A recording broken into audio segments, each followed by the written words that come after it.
بسم اللہ الرحمن الرحیم۔ السلام علیکم ورحمۃ اللہ وبرکاتہ۔ محترم ناظرین اکرام، آج ہم عربک اسپوکن کورس کے 13ویں سبق کے پارٹ نمبر 2 کو انشاءاللہ العزیز پڑھیں گے۔ آپ سے گزارش ہے، اگر آپ نے پچھلے اسباق نہیں پڑھے تو ان کو ضرور پڑھیے۔ انشاءاللہ ہر سبق کا دوسرے سبق کے ساتھ ربط ہوتا ہے، تو اس کے سیکھنے سے آپ کو یہ بھی آسان ہو جائے گا۔ تو بلا تاخیر شروع کرتے ہیں۔ آج کے سبق میں 2 اہم لفظ ہیں، المستاجر اور المؤجر۔ المستاجر کہتے ہیں کرائے پہ لینے والے کو، کوئی بھی چیز کرائے پہ لینے والا ہو اسے مستاجر کہتے ہیں، اور کرائے پہ دینے والے کو مؤجر کہتے ہیں۔ تو کرائے پہ لینے والا یعنی مستاجر وہ کہتا ہے السلام علیکم، اور مؤجر کہتا ہے وعلیکم السلام ورحمۃ اللہ وبرکاتہ۔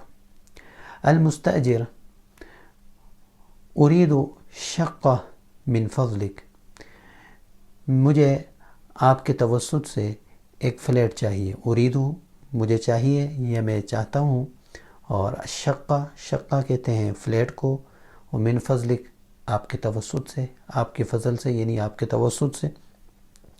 تو مؤجر کہتا ہے لدینا شقۃ جمیلہ، لدینا ہمارے پاس شقۃ جمیلہ خوبصورت فلیٹ ہے۔ المستاجر کرائے پہ لینے والا وہ کہتا ہے کم غرفہ فی الشقہ، کہ کتنے کمرے ہیں فلیٹ میں۔ کم مطلب کتنے، غرفہ کمرے، فی میں شقہ فلیٹ، کم غرفہ فی الشقہ، کم غرفۃ فی الشقہ، کتنے کمرے ہیں فلیٹ میں۔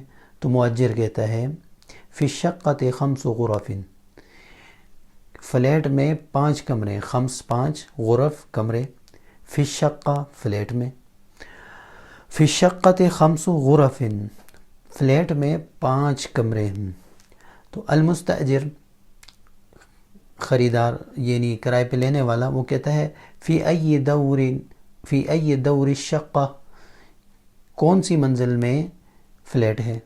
فی ای دور کون سی منزل، فی مطلب میں، ای کون سی، ای دور مطلب منزل، الشقہ فلیٹ، فلیٹ کون سی منزل میں، فی ای دور الشقۃ، کہ فلیٹ کون سی منزل میں۔